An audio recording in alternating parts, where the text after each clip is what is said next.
Here's the big challenge of life. You can have more than you've got because you can become more than you are. That's the challenge. And of course the other side of the coin reads, unless you change how you are, you'll always have what you got. I have found in my experience that income does not far exceed personal development. Now sometimes income takes a lucky jump. But sure enough, unless you grow out where it is, it'll usually come back where you are. Life has strange ways. If somebody hands you $1 million, best you become a millionaire quickly, so you get to keep the money. Otherwise, sure enough, it'll disappear. Somebody once said, if you took all the money in the world, divided it up equally among everybody, it would soon all be back in the same pockets. Incredible. Success is something you attract, not something you pursue. Success is looking for a good place to stay. So instead of going after it, you work on yourself. Personal development. See, the major question to ask on the job is not what are you getting. The major question to ask on the job is what are you becoming? See, the big question is not what am I getting paid here. The big question is what am I becoming here? Because true happiness is not contained in what you get. Happiness is contained in what you become. So that's our major subject for tonight, personal development. Of all the assignments Mr. Schoaf gave me at age 25, this was probably the most difficult. In fact, I'm still working on this one. I think it's an unending challenge to see what you can become. The next subject is called Basic Laws. And it's good to study the basics. And I call these basics primarily because they come from the Bible. Now, I'm not a theologian or a minister, and that'll be apparent. But Mr. Schoaf taught me that the Bible was a good textbook for ideas and stories and success equations, how to live the better life. I found out that was true. He also taught me that the Bible is as practical as it is spiritual, and I found out that's true. If you look at your bank account and your income and you're not happy, there are several places in the Bible to check to see what the heck's wrong so you can make the changes. And we're going to cover some of those tonight, called basics. Okay, the next subject is my favorite, setting goals. Mr. Schoaf taught me how to set goals. What a favor that was.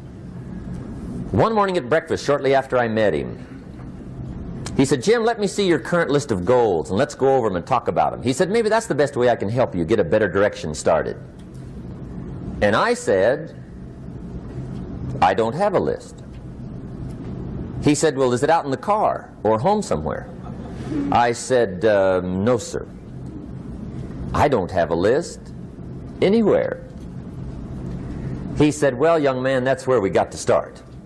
He said, I can tell you right now, if you don't have a list of your goals with you, he said, I can guess your bank balance within a few $100s. Which he did. And that got my attention. I said, you mean my bank balance would change if I had a list of goals? He said, drastically. That day I became a willing student how to set goals.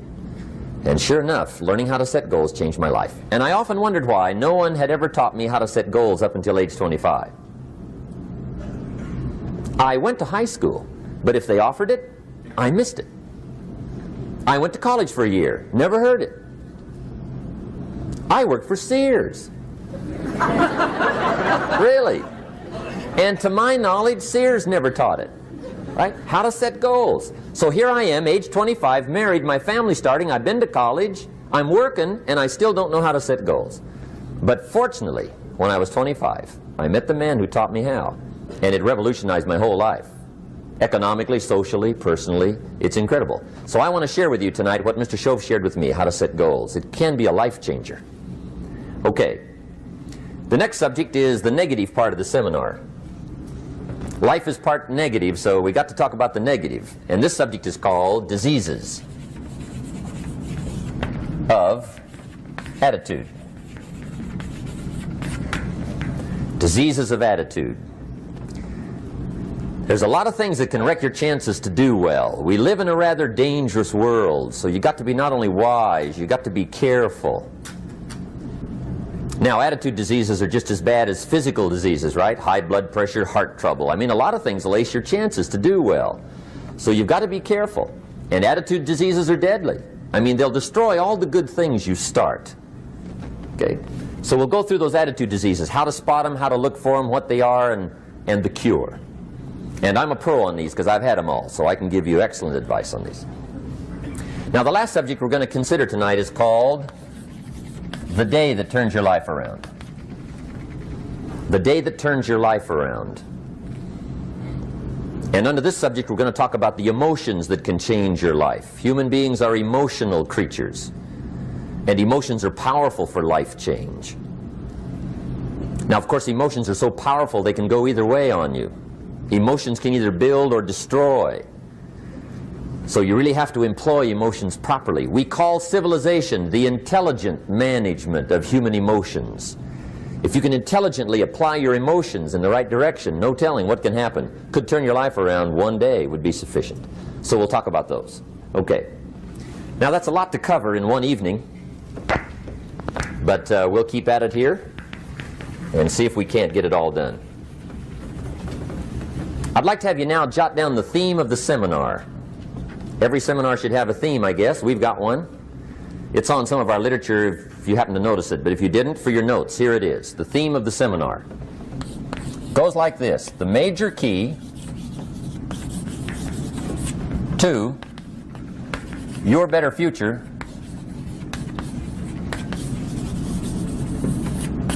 is you. That's the theme of our seminar tonight. The major key to your better future is you.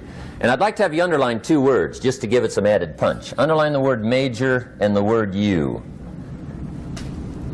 so that it reads, the major key to your better future is you.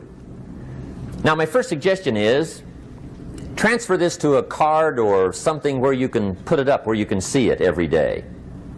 Preferably put it up where you can see it at the beginning of the day, before you go off to put the day together.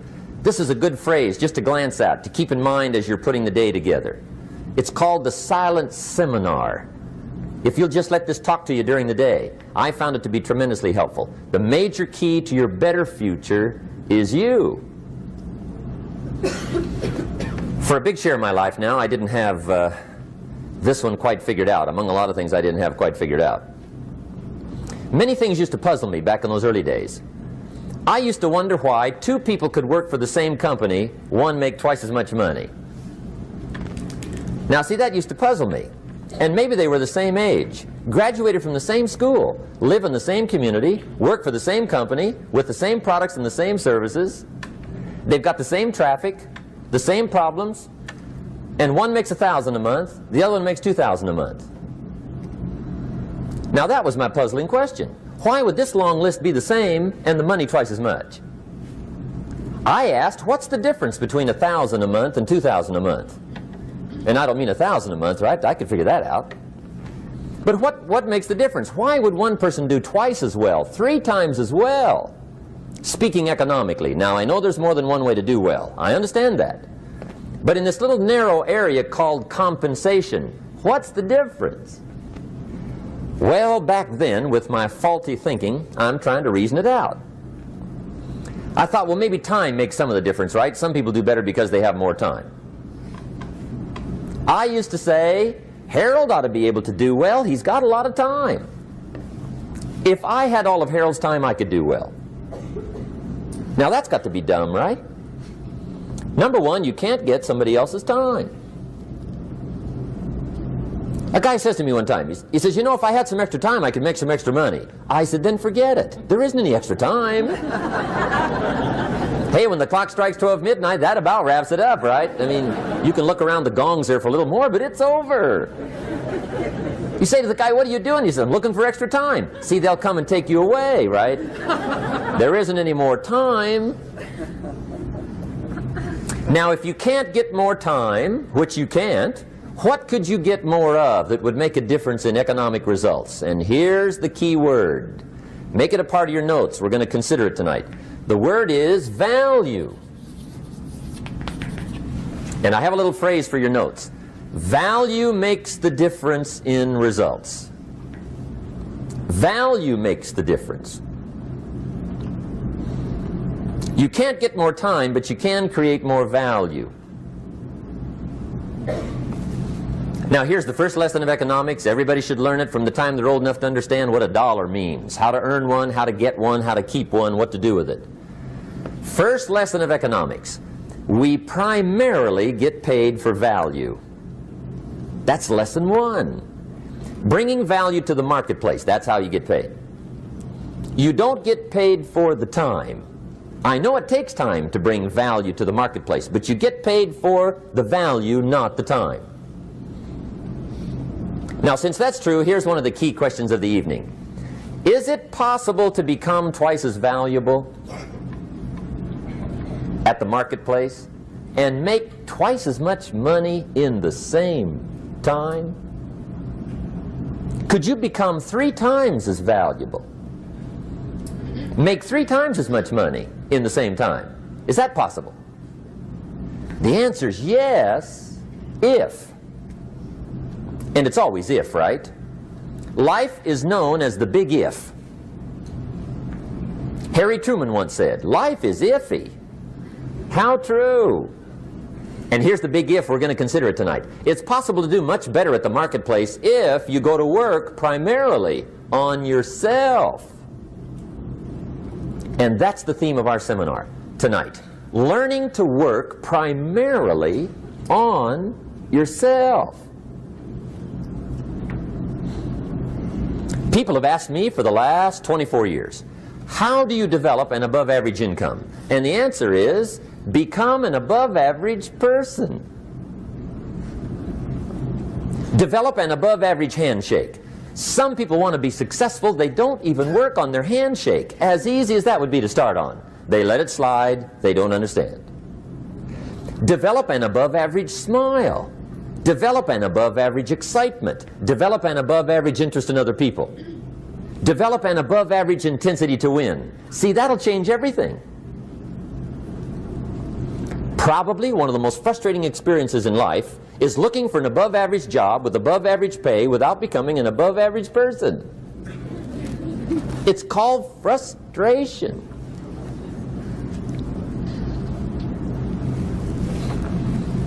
And Mr. Schoaf gave me probably the greatest clue he gave me when I first met him. He said, Jim, if you want to be wealthy and happy the rest of your life, just learn this lesson well. He said, learn to work harder on yourself than you do on your job.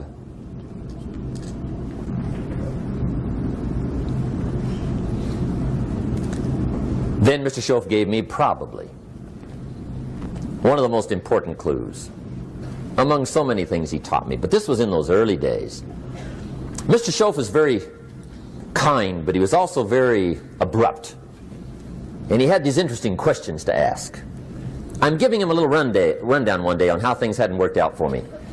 He said, Mr. Rohn, I've got the answer for you if you will listen carefully. And listen carefully I did that day and for the next 5 years. If somebody's wealthy and happy, you gotta listen. He said, Jim, I've only known you a short time. But he said, it's already my honest opinion that for things to change for you, you've got to change. That wasn't quite the answer I was looking for.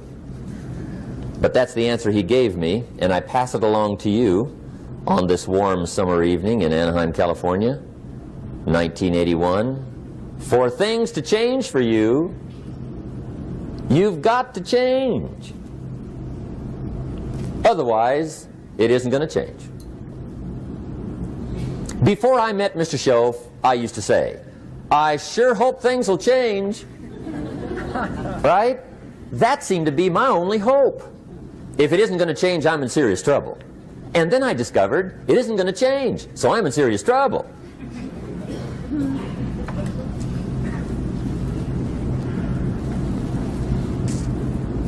See, I can tell you what the 80s are going to be like. You have dropped into the right place. I did a seminar one time for Standard Oil executives and management in Honolulu. And we're having a conference one day on this big conference table. And one of them said to me, Mr. Rohn, you know some fairly important people halfway around the world. What do you think the 80s are going to be like? I said, gentlemen, I do know the right people. I can tell you. So they all listened very carefully. And I said, gentlemen, based on my wide experience, I can really honestly say to you, in my opinion, in the 80s, it's going to be about like it's always been. Aren't you glad you came? That's inside. I don't pass that around just everywhere. Now, of course, I said that to make a point, but I also said it because it's accurate. It's going to be about like it's always been. It isn't going to change. The tide comes in and then what? It goes out. For 6,500 years that we know of, recorded history, and probably long before that. So it is not going to change. It gets light and then what? It turns dark. 6,500 years. See, it's not likely to change. And we're not to be startled by that. And if the sun goes down, the guy says, what's happened, what's happened? It means he hasn't been here long, I guess, right? It always goes down about this time. The guy says, well, I don't like that arrangement. Well, you got to talk to somebody besides me, right? It gets light, then it turns dark. In rotation, the next season after fall is what? Winter. Pray tell, how often does winter follow fall? Every year regularly for the last 6,500 that we know of. See, it is not going to change. Now, some winters are long, and some are short, and some are hard, and some are easy, but they always come right after falls. It isn't going to change. Sometimes you can figure it out, sometimes there's no way to figure it out. Sometimes it goes well, sometimes it gets in a knot. Sometimes it sails along, sometimes it gets in reverse. See, that's not going to change. The last 6,000 years reads like this: opportunity mixed with difficulty. That's how it reads. It isn't going to change. The man says, well, if it isn't going to change, how will my life ever change? Answer, when you change. And whether I'm talking to high school kids or business executives, my message is always the same. And it goes like this: the only way it gets better for you is when you get better.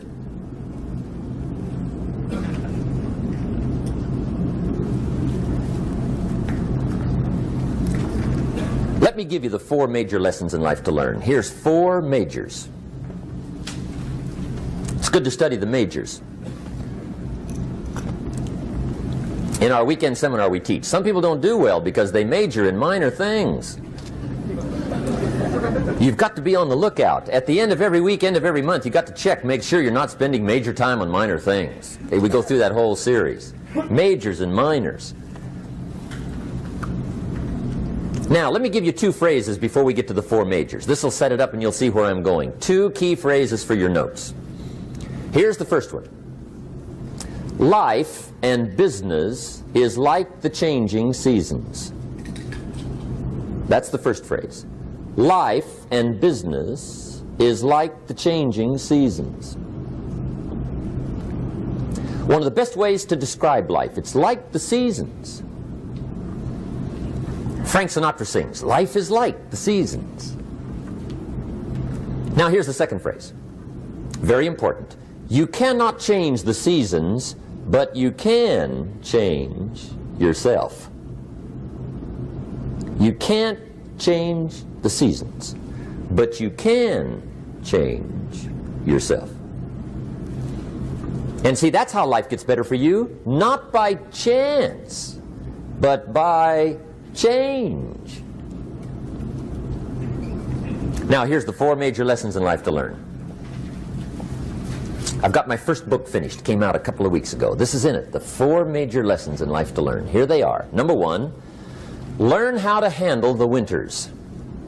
That's lesson 1. They come right after falls, with regularity. Some are long, and some are short, and some are hard, and some are easy, but they keep coming. You must learn to handle the nights. They come right after days. You must learn to handle difficulty. It comes right after opportunity.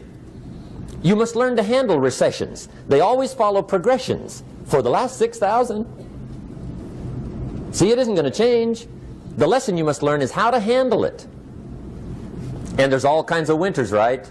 The winter when you can't figure it out. The winter when it all goes smash. The winter when it turns belly up. The winter when it won't work, when you've run out of money and you've got a broken heart. See, those are winter times. There's all kinds. Economic winters, social winters, personal winters. When your heart is smashed in 1,000 pieces and the nights are unusually long, your prayers seem to go no higher than your head. It's wintertime. Barbra Streisand sings, "It used to be so natural to talk about forever, but used to be's don't count anymore. They just lay on the floor till we sweep them away. You don't sing me love songs, and you don't say you need me, and you don't bring me flowers anymore." A song of winter. But see, the disappointments come. Those are normal. That's part of life. But the question is, how do you handle it? How do you handle the coming winters and the disappointments and the downtimes? Well, you can't get rid of January by tearing it off the calendar. But here's what you can do. You can get stronger, you can get wiser, and you can get better. The winters won't change, but you can. And that's how life changes for you.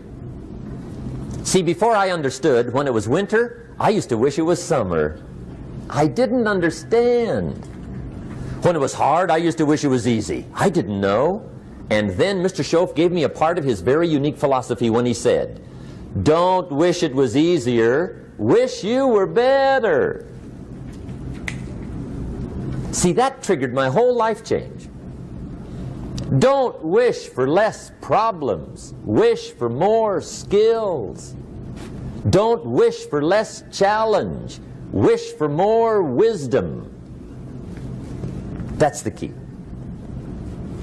So that's lesson one, learn how to handle the winters. Here's lesson two, learn how to take advantage of the spring. That's the second one. Spring is called opportunity. And spring follows winter. What a great place for it. If you were going to put it somewhere, that'd be the place to put it, right after winter. And pray tell, how often does spring follow winter? Every year with regularity, 6,000. You can almost count on it. See, opportunity always comes. Days follow nights. Isn't that terrific? Opportunity follows difficulty. But here's what you must learn to do. Underline these two words in that key phrase. Take advantage. Underline those two. You must learn to take advantage of the spring. See, just because spring rolls around is no sign you're going to look good come fall. You got to do something with it.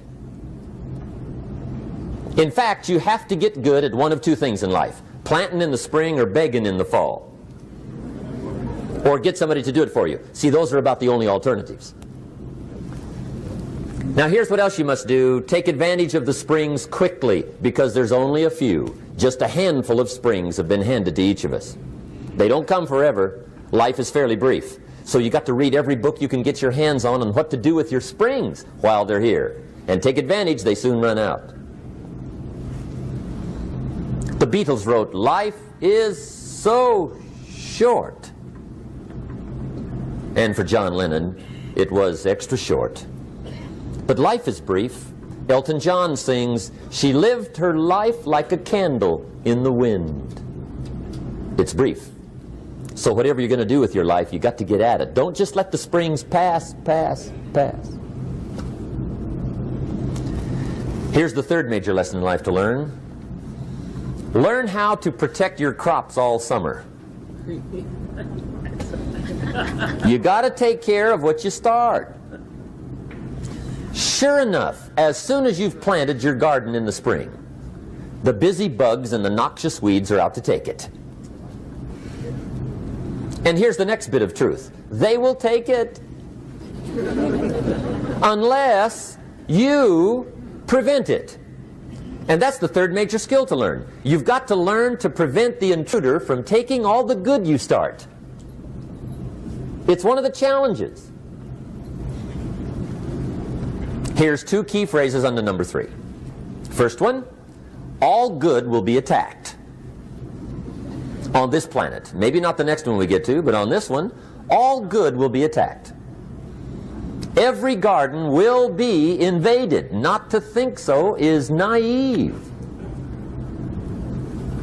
And here's the second phrase. All values must be defended. Political values, social values, community values, family values, marriage values, friendship values, business values. Every garden must be tended all summer.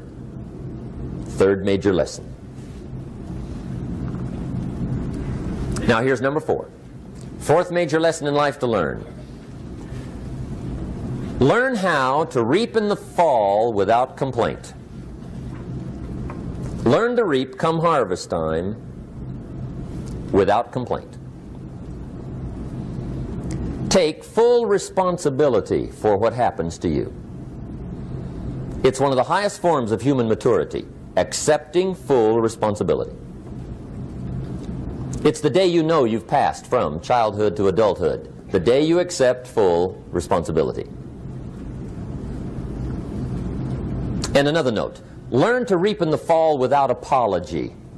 Without apology if you do well, and without complaint if you don't. That's maturity. I used to have that long list of reasons why I wasn't doing well. To explain. You got to explain, right? Otherwise you're going to look bad. I used to have this funny list called Reasons for Not Looking Good.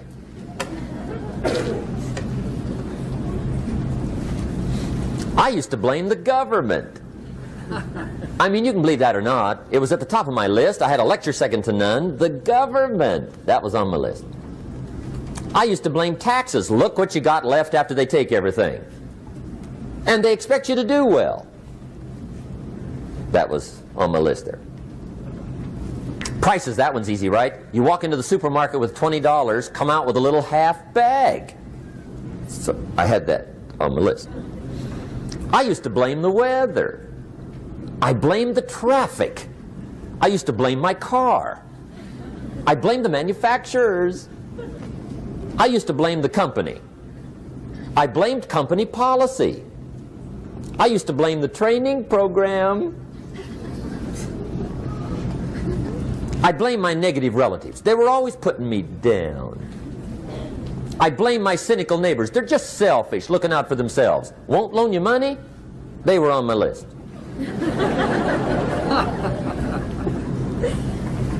I used to blame the economy. I blamed the community. That's a pretty good list for not doing well, isn't it? I thought it was good.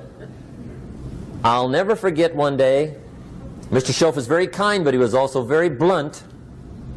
And this was no exception. And I'm glad he was blunt. There's a lot of things I'd have missed if he hadn't have been blunt.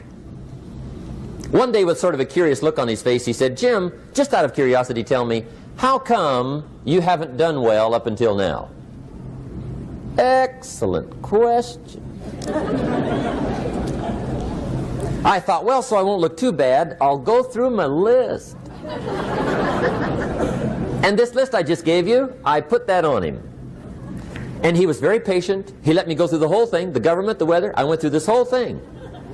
When I finished, he looked my list over very carefully. He said, "Mr. Rohn, big problem with your list. You ain't on it." How brilliant.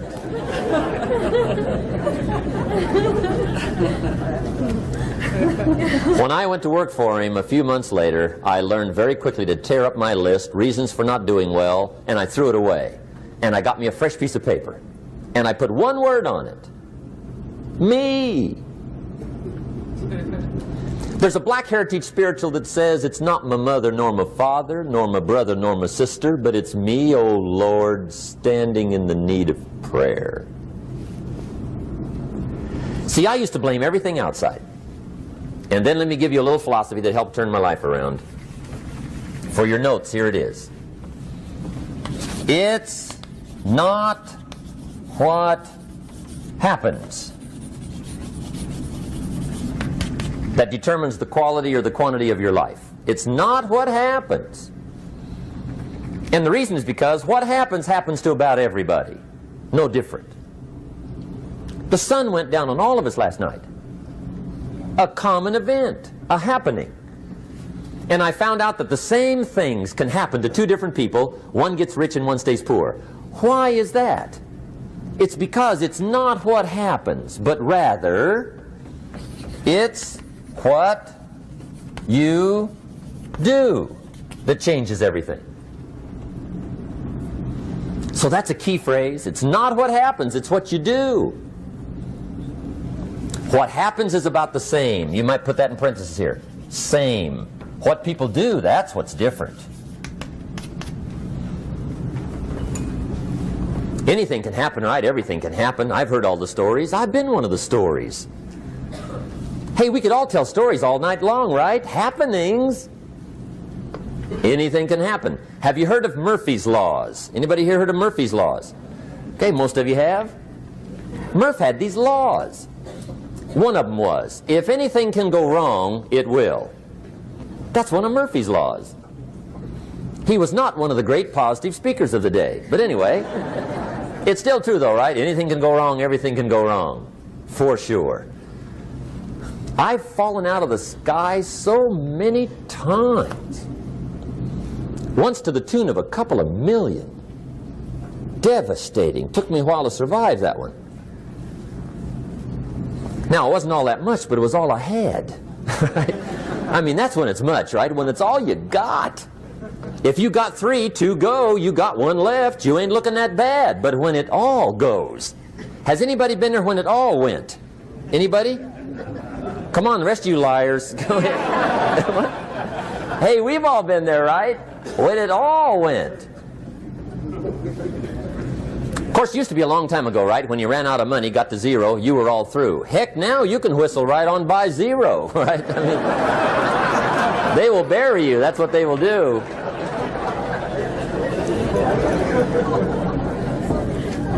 But see, those are the happenings, right? Everything can happen. Anything can happen. But it's not the happenings. It's what you do about it. Somebody says, yeah, but you don't understand the disappointments I've had. Come on. Everybody's had their share. Disappointments are not special gifts reserved for the poor. Everybody has them. The difference is what you do about them. It's not the weather. I used to blame the weather, and I discovered it rains on the rich. So see, that won't help. 2 men wake up one morning, there's a rainstorm on. One of them looks out his window, sees the rainstorm, and he says, wow, what a storm. With weather like this, they can't expect you to go out and make sales. He stays home. Same morning, the other guy looks out his window, sees the same storm, says, wow, what a storm.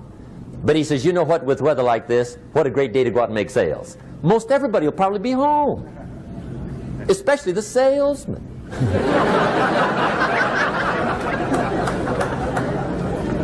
See, that's the difference in how your life works out. It's not what happens, it's what you do. So here's one of the key questions of the evening. Starting tomorrow, what are you going to do that'll make a change in your life's direction? Good question. What are you going to do starting tomorrow that'll make a difference? Now see, if you don't do something starting tomorrow that'll make a difference, guess what? It's gonna be the same.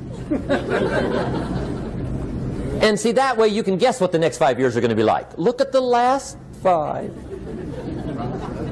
Because the next 5 are going to be like the last 5 unless you, major key, tomorrow, change it all. Or change a little, or change something, or don't change. It's choice time. You can do whatever you want. But it's nice to know any day you wish you can change your whole life. What can you do starting tomorrow that'll make a difference? Good question. What can you do with economic chaos, massive disappointment. What can you do with a broken heart? What can you do when it won't work? Good question. So if I had a word with you tonight, one-on-one, just you and me, I think my personal advice to you would be, this year, 1981, reach down inside of you and come up with some more of those remarkable human gifts. They're there, waiting to be utilized. And then change anything for you you want to change. And I challenge you to do that because you can change. If you don't like how it is for you, change it. If it doesn't suit you, change it. If it doesn't please you, change it. If it isn't enough, change it. And I challenge you to do that because you can change. See, you don't ever have to be the same again after tonight, only by choice. If you don't like your present address, change it. You're not a tree.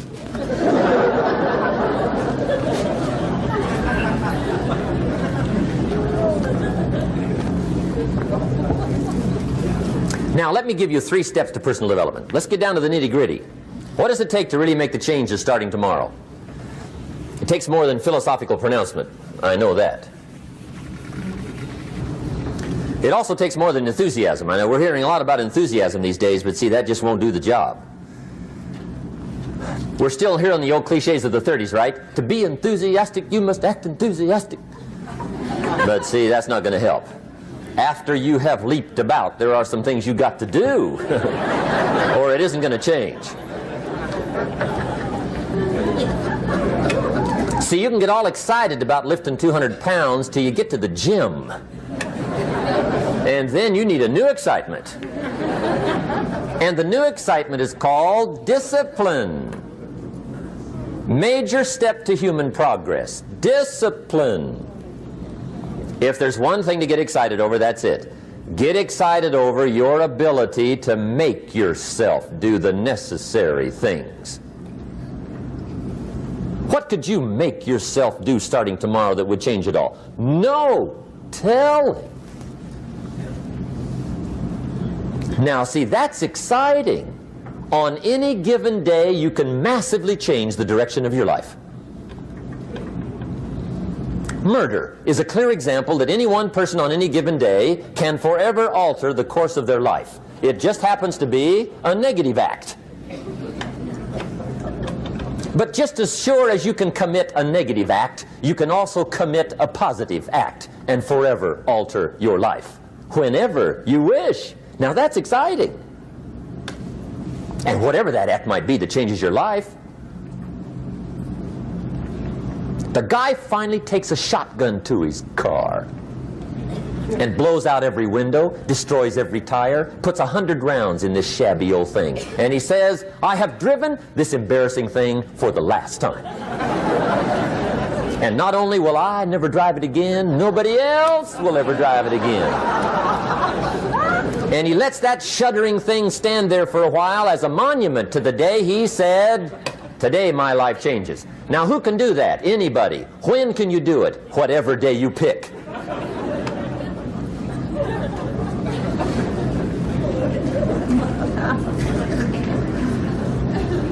Now here's the key to discipline. Start with the little disciplines, get excited over the little disciplines, and get right on those, because those will lead to the big ones. You can't handle the big challenges in life unless you take on the little ones. Make a list of all the things you can do, get right on those, discipline yourself for those, both for the results and for the muscle and for the practice, so that when life hands you some big challenges, you'll be ready, you'll have the muscle. But see, if you don't handle the small ones, you can't take care of the big ones. Okay, here's what else it takes for life change. Self-motivation. Key phrase, self-motivation. I don't know why we call it self-motivation. It's really the only kind there is. You've got to motivate yourself. Because I found out you can't change people. They can change themselves, but you can't change them. Lord knows some I've tried. But see, it won't work. People have to change themselves. I learned some of those lessons early. I built a little sales organization way back in those early days. I'm 25. And I had some nice people.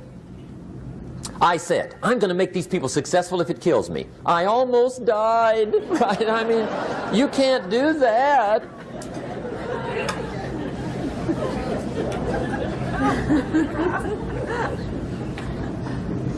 See, I've discovered this. Good people are not trained, they're found. You find good people. You don't make them good, you find them good. Training really is for the purpose of finding good people. You don't need much instruction for a good person. Too much training probably means you got the wrong people.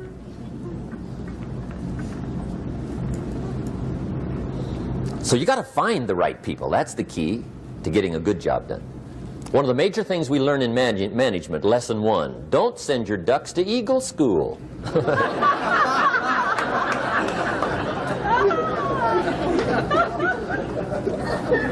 Because it won't help. I mean, I'm telling you, it won't help, no matter how good your school is. And the little eagle badge and little eagle hat, I'm telling you, it won't help. It won't help.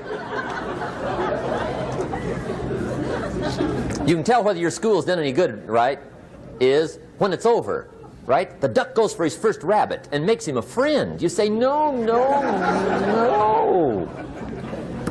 Anyway, so it takes self-motivation to really alter your life.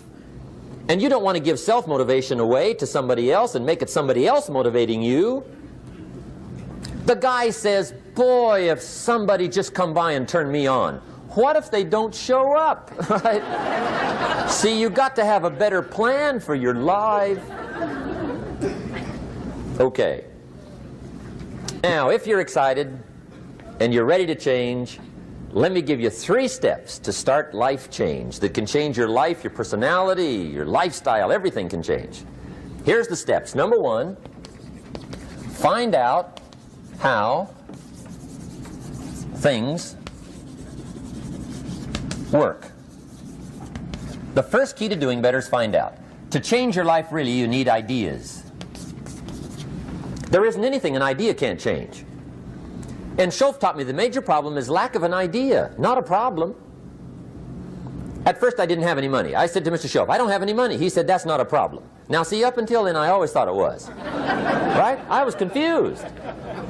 He said, no, no, the problem is lack of an idea on how to create money and wealth. It isn't lack of money, it's lack of ideas. So if you get the ideas, see, you can change anything. Now to get ideas, you need a constant study of finding out. Now Schoaf also said, when you find out something that works, put the information in your journal. Don't use your head for a filing cabinet. Put it in your journal so that you can do the next best thing. Repetition, repetition, repetition. Go over it. And if you repeat it, go over it, sure enough, someday, some mysterious day, the idea takes root, starts to grow, and shows up in your bank account, and your dress, and your personality, and your lifestyle. But capture the ideas in your journal. Find out how things work. Schoaf gave me this word for my life change. He said, study. Great word. If you wish to be successful, study success. If you wish to be happy, study happiness. If you wish to be wealthy, study wealth. Don't leave it to chance. Make it a study. Some people just go through the day with their fingers crossed. See, that won't do it. You've got to study the things that can change your economic, social, spiritual, personal life. Now here's a qualifying phrase. And we'll have several of these qualifying phrases throughout the seminar. Here's the first one. You may not be able to do all you find out. I understand that. You may not be able to do all you find out, but you should find out all you can do. See, you don't want to wind up at the end of your life and discover that you've lived only 1/10 of it. And the other 9/10 went down the drain. Not for lack of opportunity, for lack of information. So that's number 1, find out how things work. Now here's the best human virtue for finding out, curiosity. Make a note of that. Curiosity. Be curious. You might add a word to it that'll help. Childish curiosity.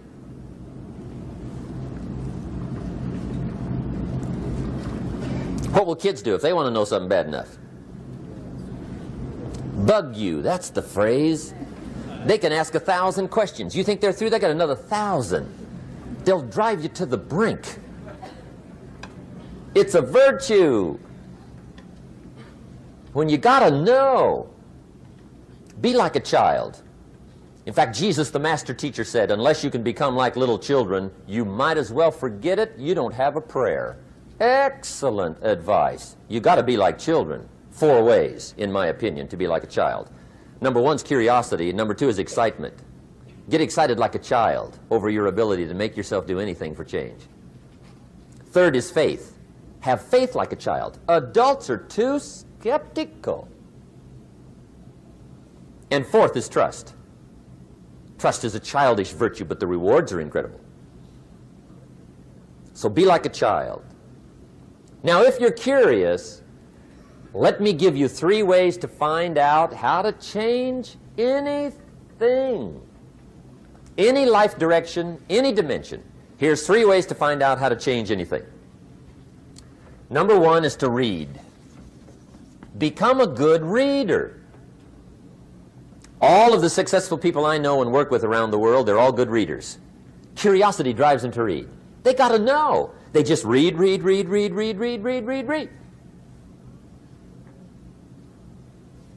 Become a good reader. Now, that's my opinion. Listen to the other lecturers and listen to me and make up your own mind. Don't be a follower. Be a student. Okay? I say, really, for life change, you got to read. One way to learn is from your own experiences, but another way to learn is from other people's experiences.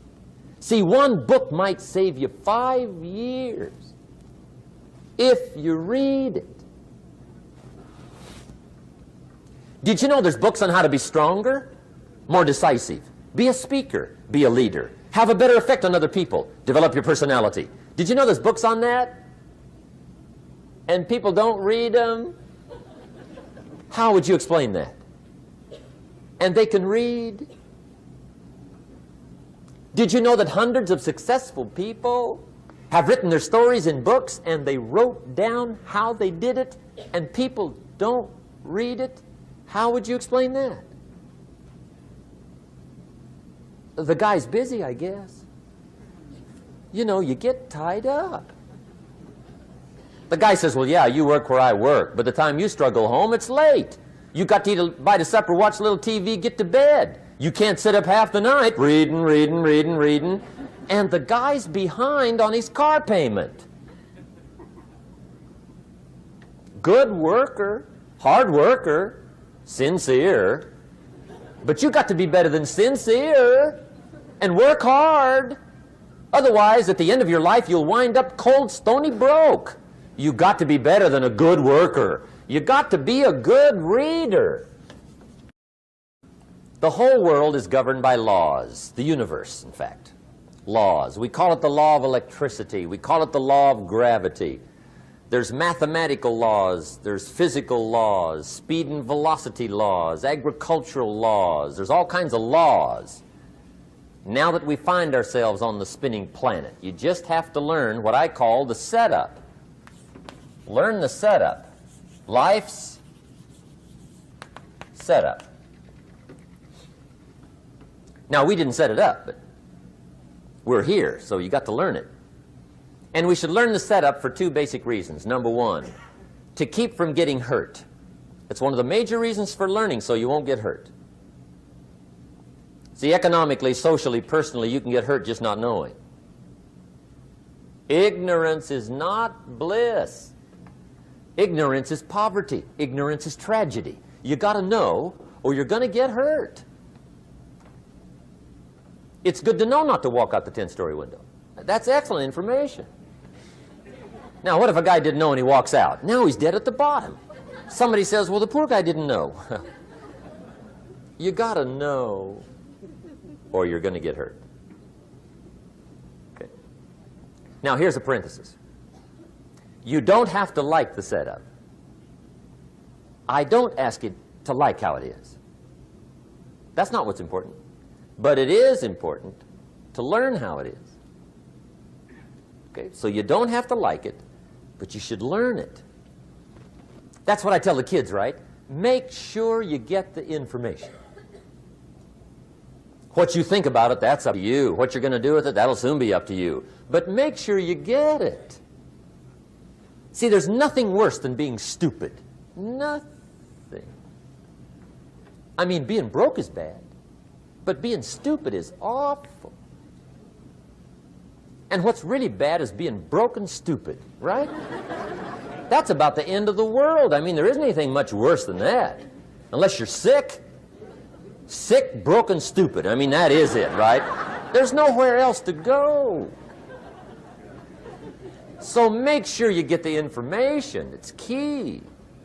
You don't have to like it, but learn it. If this big monstrous thing lifts up in the sky, hangs there for a little while, cuts loose, comes crashing down, boom, shakes the ground for 5 miles. And then this big monstrous thing lifts back up in the sky, hangs there for a little while, cuts loose again, comes crashing down, boom, shakes the ground for 5 miles.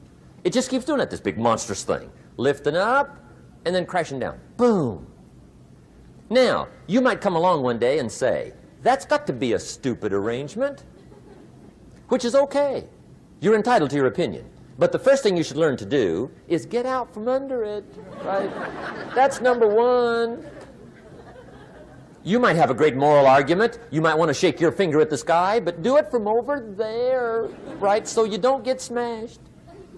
It's called your basic smart. So number one, learn so you won't get hurt. Whether you like it or not, learn. Now here's the second reason for learning, the setup, to benefit.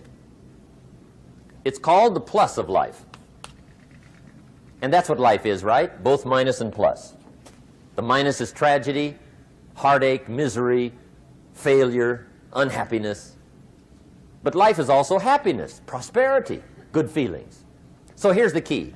Learn to get on the good side of the way things work.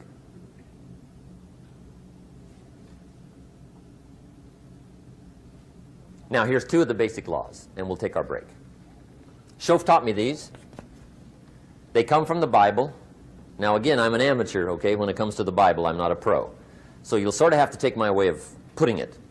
But here they are. The first one is the law of use. The law of use. And it goes something like this. Whatever you don't use, you lose. Lack of use causes loss.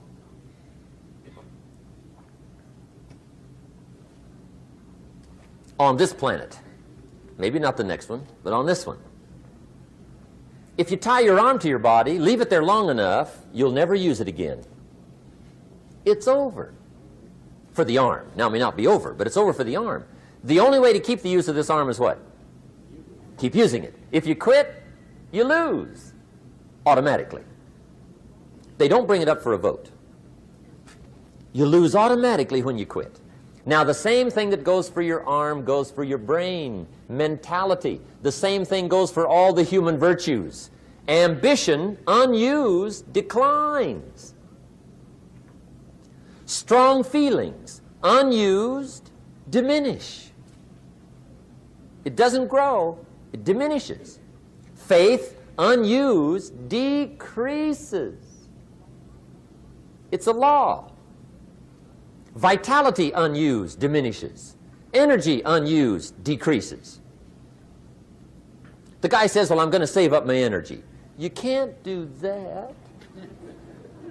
That's like trying to save today, put it on the end of the year. See, you can't do that. They'll come take you away. If you don't use today, what? It's lost. The guy says, well, I'll work twice as hard tomorrow to make up for it. See, that's foolish. You could have done that anyway. Today unused is lost. A talent unused is lost. An ability unused is lost. So here's one of the key expressions of the evening. Take a new inventory of yourself. Starting tomorrow, new project. Take a new inventory. And make sure that all of your talent and ability and mentality and ingenuity and vitality and strong feelings, faith, courage, make sure that all you've got's being used. Otherwise, you lose. Now, one of the best illustrations of the law of use is a Bible story called the Parable of the Talents. The talent story. Interesting story if you haven't read it in a while. Just review it. It's a good story. An ancient story. It says there was a master with 3 servants. He got them together one day, and he said to the 3, I've got these talents. And in those ancient days, a talent was a measure of gold. And he said to the 3 servants, take these talents and see what you can do with them while I'm gone. He said, I'm taking a journey and I'll be gone for a while. When I come back, we'll get together, go over the book, see how you did. He said, here's 5 of these talents for you. 5. Here's 2 of them for you. 2. And here's 1 for you. 1. The master said, take those talents, see what you can do with them. When I come back, we'll get together, we'll go over it all. The servant said, okay. Master takes off. According to the ancient story, the master comes back from his trip. When he gets back, he gets the 3 servants together, and as he said he would, he asks, how did it go with those talents?